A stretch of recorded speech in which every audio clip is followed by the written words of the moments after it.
मला असं वाटायला लागलं की एवढा गुणाचा मी कधी झालो हा प्रश्न मला पडला. तामगाडगे ट्रस्ट, मंचावरील उपस्थित सर्व मान्यवर, माझे मित्र, समोर असलेले सर्व श्रोते, मला माहिती आहे की आज या कार्यक्रमाला बराच वेळ झालेला आहे.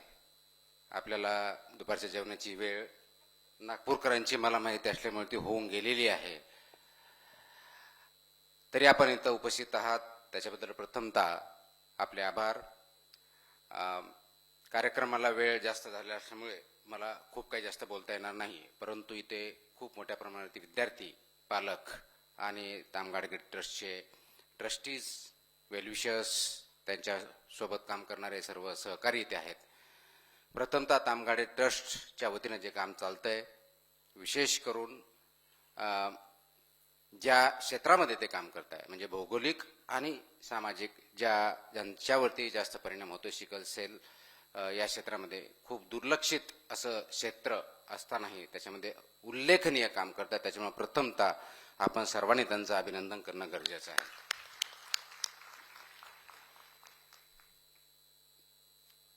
सिकल सेलमध्ये काम करत असताना तामगाडगे ट्रस्टचा माझा प्रथमतः जो संबंध आला तो मी हेल्थ कमिशनर असताना त्यावेळेस त्याचे इंटरॅक्शन झालं होतं आणि वेगवेगळ्या क्षेत्रामध्ये कसं काम करायचं याच्यावरती थोड्या प्रमाणात चर्चा झाली होती. परंतु ॲज युज्युअल 59व्या दिवशी बदली झाल्यानंतर मला काय त्यांच्यापुढे काही काम करता आलं नाही. त्यानंतर त्यांचं काम चालू झालं, आमच्या इंटरॅक्शन होत असते अधूनमधून, कसं काम वाढवता येईल, शासनाची मदत कशी भेटेल, CSRच्या माध्यमातून किंवा कॉर्पोरेट सोशल रिस्पॉन्सिबिलिटीच्या माध्यमातून आपण कसं पुढे जाऊ याच्यावरती साधक बाधक आमची चर्चा होत असती. उन्मेष JNPAचं चेअरमन असताना खूप मोठ्या प्रमाणात ते मदत करू शकला. आमचे मित्र सौरभ आहेत, अनुज आहेत, हेही मदत करत असतात. आपल्यालाही ज्या ज्या ठिकाणी जेवढं शक्य आहे त्या ठिकाणी आपण जर मदत केली तर सिकल सेल अनेमिया याच्यापासून ज्यांना त्रास आहे त्यांना, त्यांच्या पाल्यांना खूप मोठ्या प्रमाणात ही मदत होऊ शकते आणि ते बहुमूल्य काम आपल्या हातून होऊ शकतं. त्यासाठी आपण याच्यामध्ये सहभागी नोंदवावा असं मी आवाहन करतो. हे करत असताना त्याचबरोबर विद्यार्थ्यांना स्कॉलरशिप देणं असेल, लायब्ररी चालवणं असेल, त्यांच्यामध्ये चांगले गुण निर्माण करण्यासाठी, संधी निर्माण करण्यासाठी त्यांची मदत करणं असेल, हे सुद्धा उल्लेखनीय काम तामगाडगे ट्रस्टमार्फत होतं. त्यासाठी सुद्धा आपण त्यांना मनापासून धन्यवाद दिले पाहिजेत. आणि आज जसं माझा नेहमीच परिचय करून दिला जातो, नियमाच्या बाहेर जायचं नाही, म्हणून मला आज नियम घालून दिलेला आहे की आज फक्त मुलांना करिअरच्या दृष्टिकोनातून गायडन्स करायचं, बाकी काही बोलायचं नाही. आता ह्या नियमाचं पालन, करिअरच्या गायडन्स करायचं म्हटल्यानंतर मला असं वाटतं की 20-25 वर्ष झाल्यानंतर करिअरवरती बोलायला आपल्याला काय अधिकार आहे असं मला काही बिलकुल वाटत नाही. कारण या 20-25 वर्षामध्ये पुलाखालून एवढं पाणी वाहिलेलं आहे की आमच्या काळात असं म्हणायची जी वेळ आलेली आहे. कारण त्या काळात आम्हाला एखाद्या पुस्तकाचा रेफरन्स जर घ्यायचा असेल तर अगोदर शिक्षक किंवा प्रोफेसर शोधावं लागायचे. त्यांना विचारायला लागायचं की ह्या विषयावरचं पुस्तक कोणतं आहे, ते लेखक कोणते आहे, मग त्याच्यातलं चांगलं कोणतं, आणि ते झाल्यानंतर हे कुठे भेटेल, म्हणजे मार्केटमध्ये भेटेल, लायब्ररीत भेटेल, इथल्या लायब्ररीत भेटेल का दुसऱ्या कुठलं भेटेल, अशा प्रकारची वेळ आमच्या सर्वांच्या काळामध्ये त्यावेळेस होती. आणि आज आपण 21व्या शतकामध्ये ज्यावेळेस वागतो, AI रेव्होल्युशन ज्याला म्हणतो, मशीन लर्निंग ज्याला म्हणतो, त्यावेळेस पुस्तकं शोधणे तर सोडा, ज्ञान सुद्धा तुम्हाला शोधावं लागत नाही, कारण ते तुमच्या खिशात मोबाईलमध्ये अवेलेबल आहे. आणि अशा युगामध्ये आपण ज्यावेळेस वावरत असतो त्यावेळेस त्या युगामधली चॅलेंजेस आमच्या वेळेशी असणारी चॅलेंज याच्यामध्ये जमीन आसमानचा फरक असतो. आणि इथून पुढे जे विद्यार्थी आता 10वीला असतील, 12वीला असतील, ग्रॅज्युएशनला असतील, 3-4 वर्षामध्ये पुढची पायरी ज्यावेळेस चढाल त्यावेळेस आजचा काळ आणि पुढच्या काळामध्ये परत जमीन आसमानचा फरक पडलेला असेल. एवढ्या मोठ्या प्रमाणामध्ये तंत्रज्ञानाने बदल केलेला आहे. त्याचा अंगीकार आपल्याला करावा लागेल आणि फक्त अंगीकार करून चालणार नाही. तर हे तंत्रज्ञान कोणत्या दिशेनं चाललं आहे, त्याचा स्पीड किती आहे, आपण ज्यावेळेस ग्रॅज्युएट होऊ त्यावेळेस त्याची परिस्थिती काय असेल, समाजामधल्या गरजा काय असतील, इंडस्ट्रीची रिक्वायरमेंट काय असेल, कोणत्या प्रकारचे जॉब्स असतील, या सर्वांच्या गोष्टीचा आपल्याला विचार करणं गरजेचं आहे. आणि म्हणून काल मी अमरावतीला संवाद तरुणाई ह्या कार्यक्रमात गेलो होतो. त्यावेळेस सुद्धा या विषयावर थोडक्यात बोललो होतो. थोडक्यात तो रेफरन्स असा आहे की ज्ञान आपल्या खिशात आहे. ज्ञान शोधण्यासाठी आपल्याला बाहेर जाण्याची गरज नाही आहे. डिजिटल युग आहे. आपल्याला अनेक वेळेस बोललं जातं की मोबाईलच्या बाहेर आपण निघत नाही. डिजिटल युगामध्ये आता मोबाईल सोडणं अशक्य आहे किंवा डिजिटल युगातून बाहेर येणं अशक्य आहे. कारण जी परिस्थिती आपल्यावरती आहे, सर्व गोष्टी जर त्याच्यात अवेलेबल असतील, इझिली अवेलेबल असतील, तर त्याचा वापर केलाच पाहिजे. प्रश्न मोबाईल वापरायचा किंवा नाही हा नाहीये. डिजिटल युगातून बाहेर पडायचं किंवा नाही हाही नाहीये. प्रश्न हा मोबाईलने आपल्याला वापरायचं की आपण मोबाईल वापरायचं हा आहे. आज गरज त्याच्यावरती आहे. एआयचा वापर करा, मशीन लर्निंगचा करा, व्हॉट्सअपचा करा, पण ते करताना जो वापर करतोय तो योग्य करतोय का अयोग्य करतोय? मी करतोय का मोबाईल माझ्याकडून करून घेतोय? जे आपण फॉरवर्ड करतोय ते फॉरवर्ड करताना त्याचे परिणाम काय होतील याचा तरी विचार करतोय का? हाही आपण विचार करावा लागेल. आणि म्हणून तुम्हाला फक्त आता ज्ञान मिळवायचं नाही, जे की आमच्या वेळेस आपल्याला ज्ञान भेटण्यासाठी आपण प्रयत्न करायचं, ते तुमच्या हातात आहे, खिशात आहे, घरात आहे, टॅबलेटमध्ये आहे. त्यासाठी तुम्हाला इकडे तिकडे भटकण्याची गरज नाही. गरज आज आहे आपल्याला ह्या ज्ञानापासून विवेकापर्यंतची पायरी चढण्याची. तो विवेक काय आहे हे शोधण्याची. नॉलेज भेटेल तुम्हाला, टेक्निशियन्स भेटतील, स्मार्टफोन भेटतील. निर्णय क्षमता कुठून भेटणार आहे? आणि ती निर्णय क्षमता जर आपल्यामध्ये आणायची असेल तर ह्या ज्ञानाचा वापर विवेकामध्ये करायला आपण शिकलं पाहिजे. तो विवेक आपल्यामध्ये जागृत केला पाहिजे. आणि त्यासाठी चौकस बुद्धी, प्रत्येक गोष्टीला क्वेश्चन करणं, ही कला, ही ज्ञान, ही स्किल, हे स्किल आपल्याला अवगत करावं लागेल. आणि म्हणून आपल्याकडे ज्यावेळेस आपण मोबाईलचा वापर करतो, रील्सचा वापर करतो, इंटरनेटचा करतो, जे काही वाचतो, तर पहिला प्रश्न आपण असा विचारला पाहिजे, हे जे वाचतोय, जे रील आहे, जे आपण बघतोय, हे खरं आहे का? Question it. खरं आहे का? का ते आपल्याला कुणीतरी पाठवलंय? याचा सोर्स काय आहे? याचा उगम काय आहे? आणि हे आपण जे वाचतोय आपल्यापर्यंत पाठवले किंवा आले, याचा उद्देश काय आहे? हा पहिला प्रश्न विचारा. मग सोर्स गेल्यानंतर त्याचं व्हेरिफिकेशन करा. एका सोर्स नाही, मल्टिपल सोर्सनी, वेगवेगळ्या माध्यमातून, ज्याला विचार वैविध्य आपण म्हणू, वेगवेगळ्या विचाराच्या माध्यमातून. हे असं केलं तर काय होईल, नाही केलं तर काय होईल, अर्धवट केलं तर काय होईल, दुसरी गोष्ट केली तर त्याचा काय परिणाम होईल, समाजावरती काय होईल, माझ्यावरती काय होईल, माझ्या कुटुंबावरती काय होईल, हाही प्रश्न विचारा.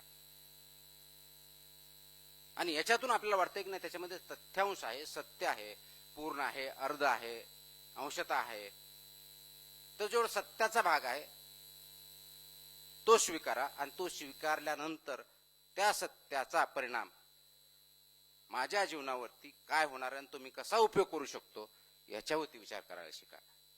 जोपर्यंत हे प्रश्न तुम्ही स्वतःला विचारणार नाहीत तोपर्यंत आपल्याकडे फक्त डोपामाइनच्या माध्यमातून, रील्सच्या माध्यमातून तुम्हाला जे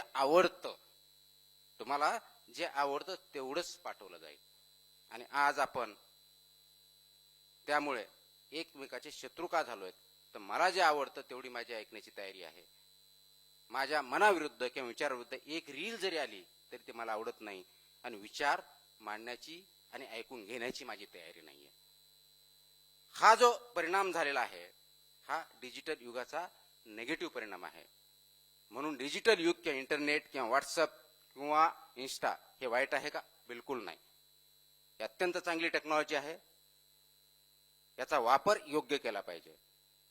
आपल्याला आठवत असेल तर आपण ज्याला अगोदर आपण नॉमॅडिक ट्राईब्स याच्या अगोदर कधीतरी जंगलामध्ये राहायचो, त्यावेळेस आपल्याकडे कोणतीही टेक्नॉलॉजी नव्हती. आपण इतिहास वाचतो, मग जाळ करायला शिकलो, जाळ काढल्यापासून मग अन्न शिजवायला शिकलो आणि त्याच्यातून आपला प्रवास होऊन इथपर्यंत आलो. ते जाळ करायला सुरुवात केल्यानंतर, अन्न शिजवल्यानंतर त्याच्यानुसार फॉरेस्ट पण जाळायला लागली.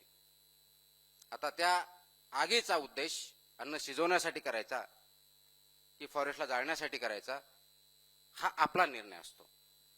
म्हणून आग वाईट नाहीये, ती टेक्नॉलॉजी आहे, ते माध्यम आहे. तसंच आज AI किंवा कम्प्युटर टेक्नॉलॉजी वाईट नाहीये, अत्यंत चांगली आहे.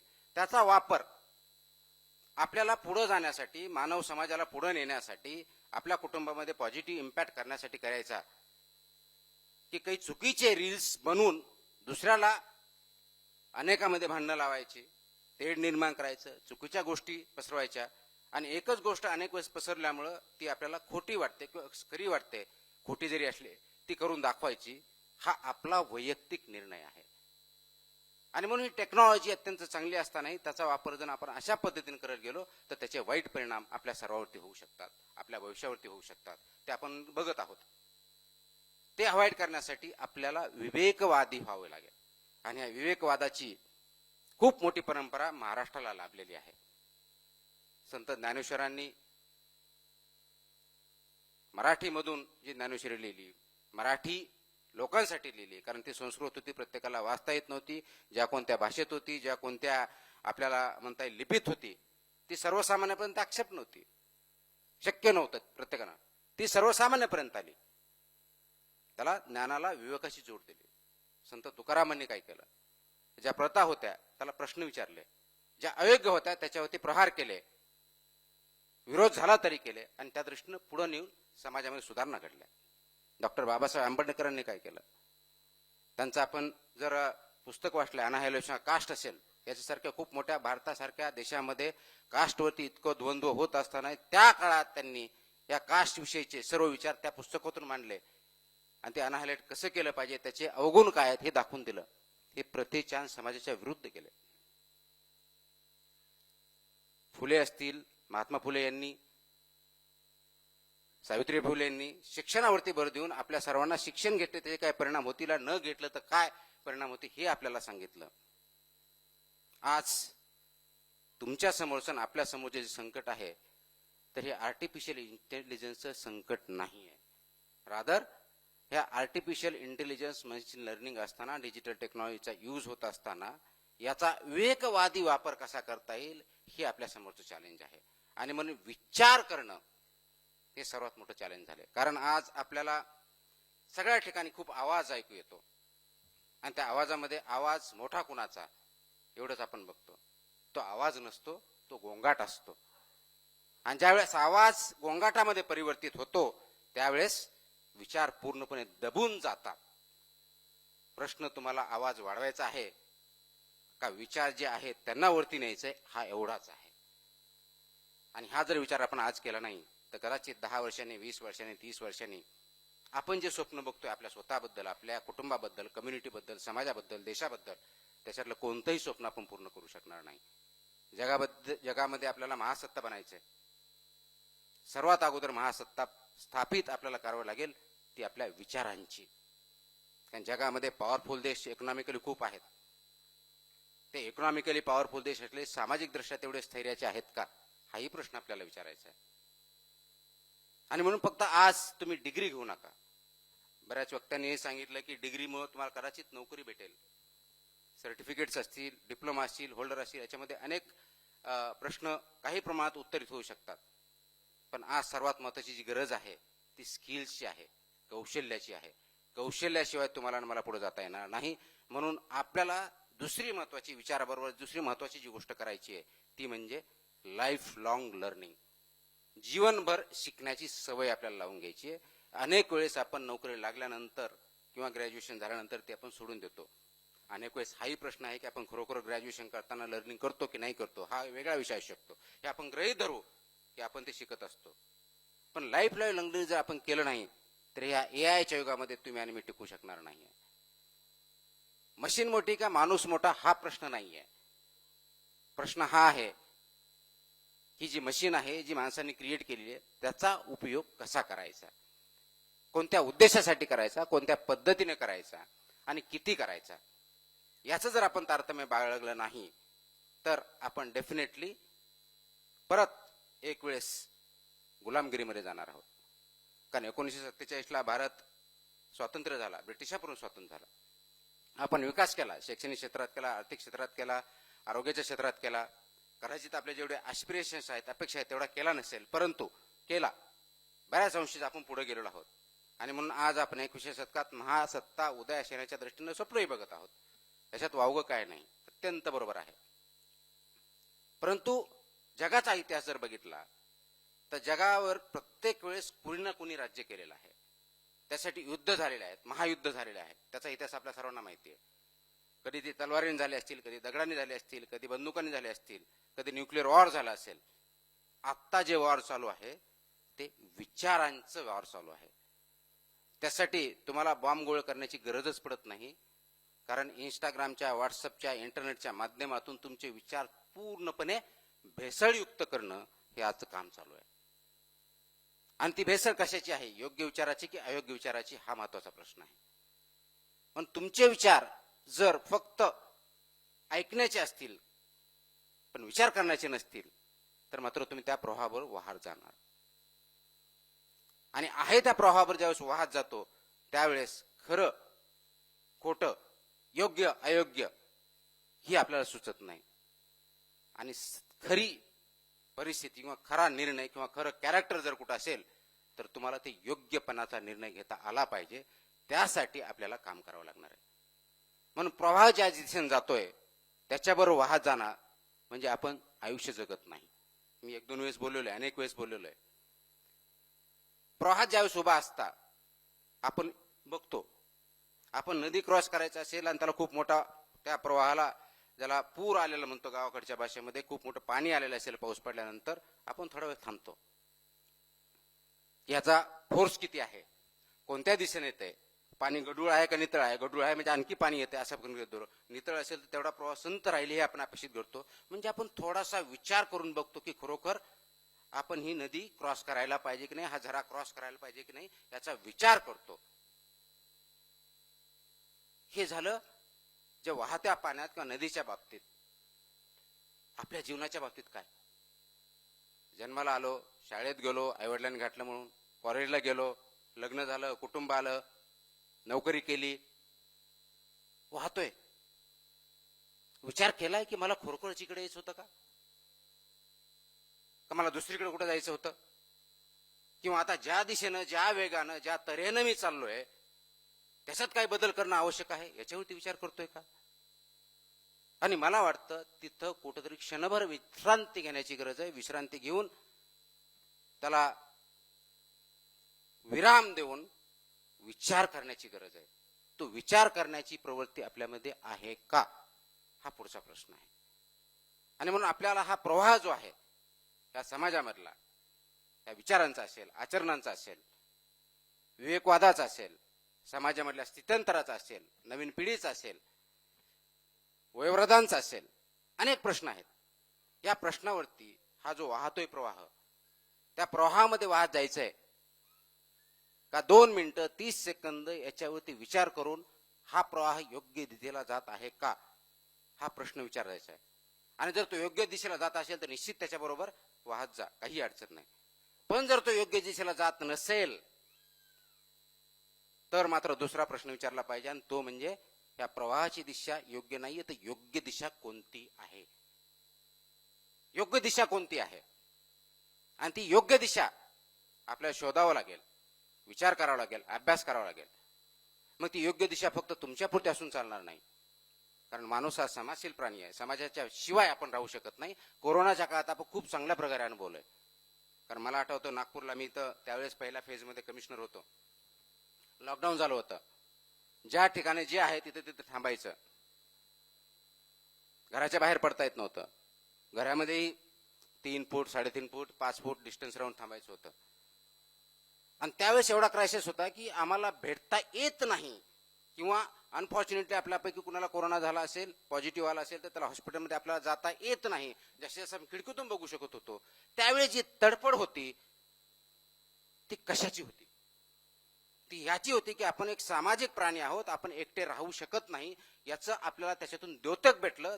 त्यावेळेस प्रचिती आली आणि आपल्याला ते रिअलाइज झालं की नाही, आपण माणूस आहोत, जनावर नाही आहेत. आपण सामाजिक आहे, समाजाशिवाय आपण राहू शकत नाही, हे आपल्या निदर्शनास आलं. म्हणून मग आज जो प्रवाह चाललाय तो प्रवाह जर योग्य नसेल तर योग्य प्रवाह तुम्ही जो निवडणार आहात विचार करून, तो फक्त तुमच्यापुरता तुम्हाला विचार करायचा नाही, समाजासाठी तो योग्य आहे का अयोग्य आहे याचाही विचार करावा लागणार आहे. आणि तो जर विचार केला नाही तर कदाचित तुमचा हा निर्णय योग्य असणार नाही. कारण समाजाशिवाय तुम्ही राहू शकत नाही. मी समाजाविरुद्ध राहू शकत नाही असं बोलत नाही, समाजाशिवाय राहू शकत नाही. समाजाविरुद्ध राहू शकता प्रोव्हाइडेड तुम्ही करेक्ट आहात. तुम्ही एकटे जरी असाल आणि समाजाच्या विरुद्ध पोहण्याची तुमची ताकद असेल, कशाच्या आधारे? योग्यतेच्या दिशेत. ताकद म्हणजे पॉवरफुल म्हणजे जास्त की माझ्याकडे पैसे आहेत, माझ्याकडे फोर्स आहे, याद्वारे नव्हे. तुमचा विचार योग्य आहे, त्याच्यातून होणारी कृती योग्य आहे आणि समाजाची कृती चुकीची आहे हे जर आपण कन्व्हिन्स झालो असेल, ते पुराव्यानिशी सिद्ध झालेलं असेल आणि त्याच्यामधून तुम्ही जो मार्ग निवडला त्यामुळे समाजाचं भलं होणार असेल, तो स्टँड डेफिनेटली घ्या. आणि अशा विचाराबरोबर बाकीच्याही लोकांनी, बाकीच्याही व्यक्तींनी, बाकीच्याही नागरिकांनी बरोबर राहिलं पाहिजे. आज होतं उलटच आहे. झुंडशाहीमध्ये आपण वाहत चाललेलो आहे.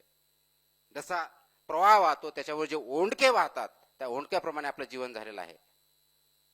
आणि म्हणून विचार करणारा व्यक्ती तिथं 2 मिनिटं जर त्या प्रवाहाला योग्य की अयोग्य विचाराला थांबला तरी त्याला मूर्ख समजलं जातं, त्याला अयोग्य ठरवलं जातं. आणि हाच प्रॉब्लेम झालेला आहे. विचार करणं हे चूक नाहीये, विचार शून्यता हा प्रॉब्लेम आहे. म्हणून आपल्याला आज जी विचार शून्यता कदाचित आपल्यात आली असेल, नवीन पिढीमध्ये आलेली असेल, ती विचार शून्यता घातक आहे.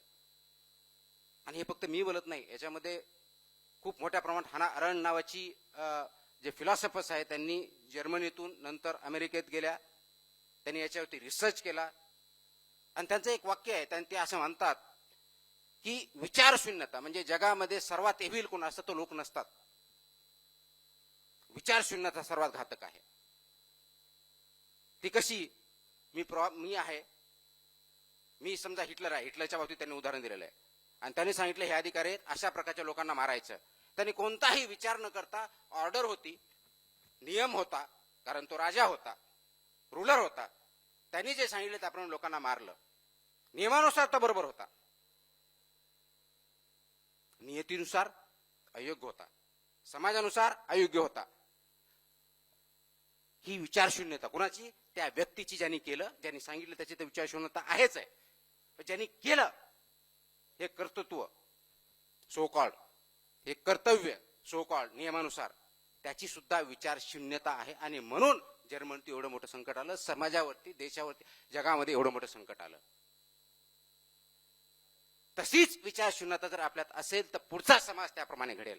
आणि तो जर घडून द्यायचा नसेल तर हे विचारशून्यतेतून बाहेर येऊन विचार करण्याची सवय आपल्याला लावावं लागेल. आणि विचार केल्यानंतर योग्य मार्ग निवडून त्याच्यावरती काम करावं लागेल. फक्त विचार करून थांबावं नाही, हा मार्ग योग्य नाहीये मग मी इथंच थांबतो, असंही चालणार नाही. आपल्याला योग्य मार्ग निवडावा लागेल, त्याच्यासाठी आवश्यक ते काम करावं लागेल, रिसर्च करावं लागेल, कोलॅबोरेशन करावं लागेल, गरज पडली तर संघर्ष करावा लागेल, पण योग्य मार्गाची निवड करावी लागेल. आणि योग्य मार्ग निवडल्यानंतर मार्गक्रमण करताना ते एकट्याच्याने होणार नाही, दोघांनी होणार नाही. जसं उन्मेषने सांगितलं, आपल्याला कम्युनिटी आणि कोलॅबोरेशन एकत्र जावं लागेल. हे आपण करायला शिकलो तर मला वाटतं फक्त पृथ्वीवरच नव्हे तर आपले जेवढे काही जगामध्ये कॉन्स्टलेशन्स असतील, जगामध्ये आपण जे चंद्रावरती मोहिमा काढल्या त्या सर्वावरती भारत राज्य केल्याशिवाय राहू शकणार नाही. पण ते करण्यासाठी सुरुवात ही विचार शून्यतेतून विचारापर्यंत आणावं लागेल आणि विचारातून कृतीबंध आणावं लागेल. आणि याची सर्वात मोठी जबाबदारी ह्या नवीन जनरेशनवरती आहे, यंगवरती आहे. आता हा यंग कोण, नवीन जनरेशन कोण? तर जो ऍक्टिव्ह तो यंग, जो इनऍक्टिव्ह त्याचं वय किती असू द्या, बायोलॉजिकल एज, थॉट प्रोफेशन तो 0 आहे. आपल्याला ऍक्टिव्ह राहावं लागेल विचारासाठी, कृतीसाठी. आणि प्रत्येक वेळेस, प्रत्येक बाबतीत दुसरीकडे बोट दाखवणे ही जी सवय ती बंद करावी लागेल. कारण आपल्याला नेहमी असते, मी नेहमी म्हणतो nimby syndrome, not in my backyard, किंवा मराठीत आपण नेहमी म्हणते शिवाजी जन्माव दुसऱ्याच्या घरात. आणि आम्ही घरातली घाण काढून रस्त्यावर टाकणार आणि ब्लेम करणार महानगरपालिकेला. घरातली घाण समाजात टाकली आणि आजार आला म्हणून तुम्ही आजारी पडणार नाही. कोविड तुमच्या एकट्यामुळे आला नव्हता, कुठं जरी आला तो सर्वांना सारखाच पडतो, त्याच्याकडे कितीही पैसे असू द्या. त्याच्यामुळं सामाजिक प्रश्न ज्याला ग्लोबल कॉमन्स म्हणतो, हे जे विषय आहेत हे सर्व समाजासाठी आवश्यक असलेले आहेत आणि त्याचा उगम हा प्रश्नांचा विचार शून्यतेत होतो आणि त्याचा विजय विचार करून कृतीत केल्यानंतर होतो. हा एवढासा प्रवास किंवा एवढा मोठा प्रवास आपल्याला जर करायचा असेल तर मला वाटतं यंग जनरेशनच्या दृष्टीनं, आपल्या सर्वांच्या दृष्टीनं आपण ही विचार शून्यता संपूया, विचार करूया, योग्य मार्ग निवडूया आणि त्याच्यावरती काम करूया. धन्यवाद. जय हिंद, जय महाराष्ट्र. देश विदेशातील प्रत्येक घडामोडींचे लाईव्ह अपडेट मिळवण्यासाठी आता साम टीव्हीच्या सर्व सोशल मीडिया प्लॅटफॉर्मला लाईक, फॉलो आणि सबस्क्राईब करा. तसंच सर्व नोटिफिकेशनसाठी बेल आयकॉन प्रेस करायला विसरू नका.